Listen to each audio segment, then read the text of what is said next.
花蓮縣政府已經推動真儕年的免費的營養午餐，爆發着弊案。上主要是4年前的招標案涉嫌圖利特定的廠商，檢調曾訴說着教育處，而且約談着營養師、前科長、花蓮縣議員吳東升甲伊的助理以及業者翁仔某，問過筆錄了後，分別以5萬到30萬來交保。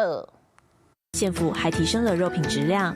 花蓮縣政府推動免費營養午餐已經超過16檔，強調講真正是全縣超過2萬名學生的食食，也毋過互人檢舉講4年前的標案涉嫌圖利廠商。當時我們就覺得很懷疑啦，合理的懷疑啦，就是說這個是不是有圖利廠商？那時候政風單位是有跟議會回報，說這個只是行政的疏失。劉俊講，唔是最近才發生弊案的，是早就有人檢舉啊。花蓮縣各中小營養午餐年度經費有2億7千萬，當年總共有7間廠商投標，頭一擺招標時，其中6間是進行一年度得標的業者，第7間的廠商因為資格無符合，依法應該取消投標資格，到處後來卻撤銷本來2大標案。文化三都本來要求要有利用能力的資格限制嘛，降低投標標準，重新拆成10個小標案，一案金額超過2000萬。重新招標後，第7間的廠商果然順利得標。那一家廠商第一次來投標，不符合資格，馬上可以把所有就是招標的細緻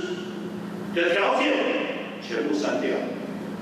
第二是讓他合情合法的進入，分析認為是有圖利的嘛，還是量身定做嘛？分析不知道是有違法沒有違法，